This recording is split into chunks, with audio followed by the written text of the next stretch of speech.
शुरुआत बड़ी खबर की करेंगे, जहां दिल्ली में शपथ के बाद एक्शन में भारतीय जनता पार्टी सरकार दिखाई दे रही है। दिल्ली में आयुष्मान योजना लागू की गई। आयुष्मान योजना के तहत 5 लाख का मुफ्त इलाज किया जाएगा, यह भी ऐलान कर दिया गया है। रेखा गुप्ता मुख्यमंत्री पदभार ग्रहण करते ही, जिम्मेदारी मिलते ही कई ऐलान, कई योजनाओं की घोषणा करती नजर आई। मैनिफेस्टो में जो वादे किए गए उसको धरातल पर किस तरीके से उठाया जाएगा, निभाया जाएगा, ये बताती दिखाई दी। अब दिल्ली में 10 लाख तक इलाज मुफ्त होगा।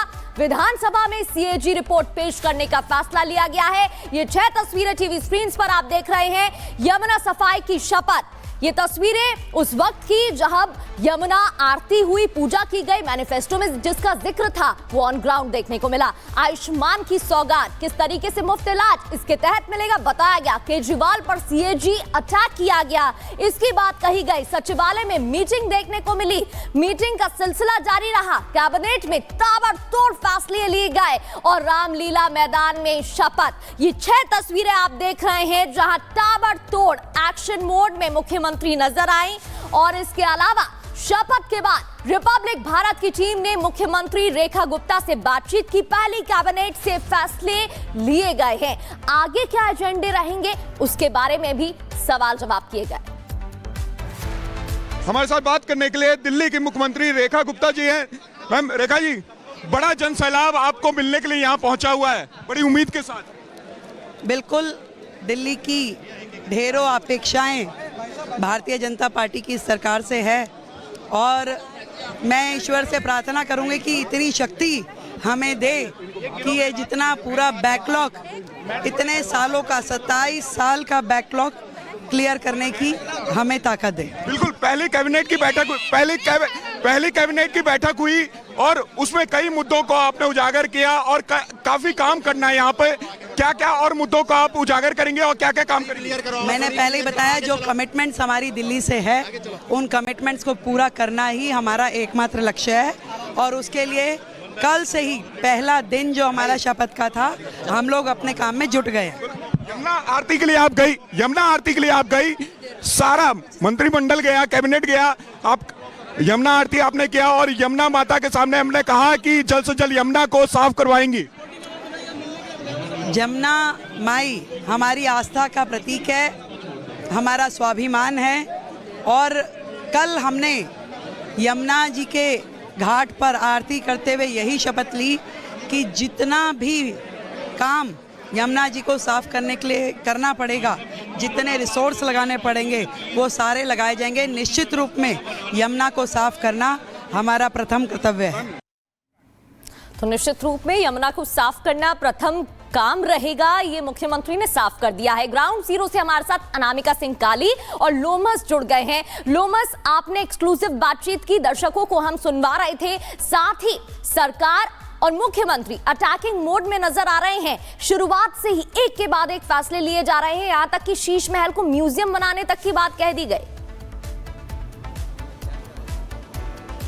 बिल्कुल आपने सही कहा, पूरी सरकार कह सकते हैं कि अटैकिंग मूड में है और काम करने के मोड में आ चुकी है। आपने देखा कि कैबिनेट की पहली बैठक हुई और कैबिनेट की पहली बैठक में ही कई फैसले लिए गए। हालांकि देखिए, दिल्ली की जनता यहाँ पे मौजूद है, दिल्ली की जनता लगातार ही उम्मीद जता करके बैठी है, उम्मीद लगा करके बैठी है कि भाजपा काम करेगी और उसी प्रकार से जो नई मुख्यमंत्री है वो काम करते हुए दिख रही है। पहले बैठक भी उन्होंने कैबिनेट के लिए और गंगा आरती के लिए भी किया और गंगा मां के सामने उन्होंने ये आश्वासन भी दिया कि जल्द से जल्द यमुना मां के सामने आश्वासन भी उन्होंने दिया कि जल्द से जल्द यमुना माता को वो साफ करवा के दिखाएंगे। और बिल्कुल, वो तमाम घोषणाएं यहाँ पर की गई है। अनामिका का भी रुख कर लेती हूँ। अनामिका, आप कहां पर मौजूद है, तस्वीरें जरा दिखाइएगा। देखिए, मैं रेखा गुप्ता जो मुख्यमंत्री हैं दिल्ली की, उनके घर के बाहर मौजूद हूँ और यहाँ पर जो मिल मुलाकातों का दौर है वो चल रहा है। जो यहाँ पर रेखा जी मुलाकात कर रही है। इसलिए जो है जो स्थानीय लोग हैं उनसे वो मुलाकात कर रही हैं, उनका अभिवादन स्वीकार कर रही हैं। भारी संख्या में यहाँ पर जो लोग हैं पहुंचे हुए हैं, काफ़ी धक्का मुक्की भी चल रही है क्योंकि यहाँ पर जो स्थानीय लोग हैं उनके पास आज बड़ा मौका है मुख्यमंत्री मुख्यमंत्री पद संभालने के बाद यहाँ पे मुलाकात करने का, और यही वजह है कि वो सबका विवादों स्वीकार कर शालीमार बाग के इलाके के लोग जो है अब वो यहाँ पर पहुंचे हुए। आप लोग कहाँ से आए भाई साहब? आप लोग कहाँ से आए? दिल्ली शालीमार से। आप लोग कहाँ से आए? हम यहीं से हैं, बीजीवन से। दीदी हमारे साथ 14 साल से हम इनके साथ महिला मोर्चा में है। आप मुख्यमंत्री बन चुकी हैं, महिला मुख्यमंत्री, महिलाओं में खुशी है, हमें तो बहुत खुशी है इनके। हाँ जी, बहुत खुशी है। हम तो महिला मोर्चा में उपाध्यक्ष हूँ मैं। तो हम तो आप लोग कहाँ से आए? शालीमार बाग से ही हम। हाँ जी। स्थानीय लोगों के लिए तो ज्यादा खुशी का मौका है क्योंकि आपके स्थानीय जो नेता थी वो मुख्यमंत्री बन गए। जी बिल्कुल, हमारे लिए बहुत गर्व महसूस हो रहा है। हमारा शालीमार बाग चमक जाएगा। जो वादे करे वो तो निभाएंगे, उससे ऊपर भी और बेहतर करके दिखाएंगी। और बताइए भाई साहब, आप लोग कहाँ से आए? मैं इस मंडल से प्रवक्ता रहा हूँ, अभी भी प्रवक्ता हूँ। बहन जी जहाँ से काउंसलर हैं, और ये बहुत बड़ी उपलब्धि है एक महिला का दिल्ली के लिए अच्छे कर्म करने के नाम पे सीएम बनना। और बहुत उम्मीदें हैं उनसे, बहुत उम्मीदें हैं। वो एक वरिष्ठ कार्यकर्ता हैं और बहुत मेहनती कार्यकर्ता। हमें गर्व है उनके ऊपर। हमें गुलदस्ते हैं, चेहरे पे मुस्कुराहटें, खुशी। हमें गर्व है, हमें गर्व है, हमें गर्व है। मिल पाए हैं आप लोग अभी तक? हाँ जी, हम मिल गए। हम तो 2 दिन पहले भी मिल के गए थे। हाँ जी, हाँ जी। देखिए, कुछ लोग मिल चुके हैं, कुछ लोग मिलने के लिए कतार में लगे हुए हैं। बिल्कुल अनामिका, आपका रुख करूंगी। इस बीच एक और बड़ी खबर का रुख कर लेते हैं। दिल्ली के 6 मंत्री आज पदभार संभालेंगे। बात एक और बड़ी खबर की। दिल्ली के 6 मंत्री आज पदभार संभालेंगे। कल शाम विभागों का बंटवारा हुआ था। मुख्यमंत्री ने वित्त विभाग अपने पास रखा है। इसके अलावा 8 और विभाग। प्रवेश वर्मा डिप्यूटी सीएम, उनके पास शिक्षा, पीडब्ल्यूडी, परिवहन है। आशीष सूद की बात करें तो उनके पास भी गृह, बिजली, शहरी विकास। इसके अलावा आपको जानकारी दे दे, मनजिंदर सिंह सिरसा जो कि भारतीय जनता पार्टी के सिख चेहरा है, वरिष्ठ नेता हैं, उनके पास इंडस्ट्री, खाद्य और आपूर्ति विभाग।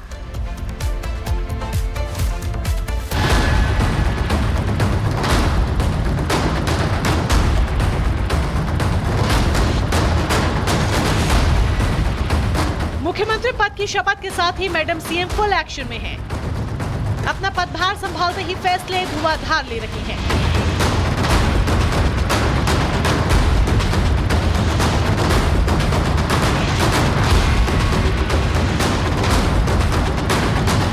मंत्रियों को विभाग बांटने के साथ ही जनता से किए अपने वादों को पूरा करने में जुट गई हैं। मुख्यमंत्री रेखा गुप्ता अगले 100 दिनों का मास्टर प्लान तैयार कर चुकी है। कैबिनेट की पहली ही बैठक में 2 बड़े फैसले लेकर उन्होंने सबको चौंका भी दिया। इसकी पूरी जानकारी आपको दें इससे पहले अरविंद केजरीवाल का एक बयान आपको सुनाते हैं, क्योंकि पूर्व सीएम के इस बयान का सीधा कनेक्शन सीएम रेखा की चुनौतियों और पहले ही बैठक में लिए अहम फैसलों से जुड़ा है। यमुना को साफ करना दिल्ली सरकार की कितनी बड़ी प्राथमिकता है, उसे इस तस्वीर से आंका जा सकता है, जब शपथ के साथ ही पूरा कैबिनेट यमुना घाट पर नजर आया। साथ ही दिल्ली सरकार ने अपनी चुनौतियों और दिल्ली वासियों के लिए किए गए वादों को अमली जामा पहनाना भी शुरू कर दिया है। कैग की रिपोर्ट्स 14 रिपोर्ट्स पेंडिंग हैं, जो कि पिछली सरकार ने टेबल नहीं की। पहला ही हाउस जो होगा उसमें उन रिपोर्ट्स को पेश किया जाएगा। दिल्ली कैबिनेट की पहली बैठक में 2 बड़े फैसले लिए गए। दिल्ली विधानसभा के पहले सत्र में कैग रिपोर्ट पेश की जाएगी। पहले ही बैठक में आयुष्मान योजना को मंजूरी भी दे दी। आयुष्मान योजना के तहत दिल्ली वालों को 10 लाख रुपए तक का मुफ्त इलाज की सुविधा मिलेगी, जिसे पहले केजरीवाल सरकार ने रोक रखा था। हालांकि आम आदमी पार्टी इससे भी एजेंडा ढूंढ रही है। प्रधानमंत्री जी ने आयुष्मान भारत पूरे देश में लागू है, लेकिन दिल्ली में नहीं करने दी थी। आज उसको लागू करने का प्रस्ताव कैबिनेट ने पास किया। दूसरा, जो कैग रिपोर्ट है 2022 से जैसी 14 कैग रिपोर्ट रोक कर रखी थी। जो परफॉर्मेंस रिपोर्ट थी कैग की, उसमें स्पष्ट हो रहा था कि इसमें गड़बड़ियां हैं।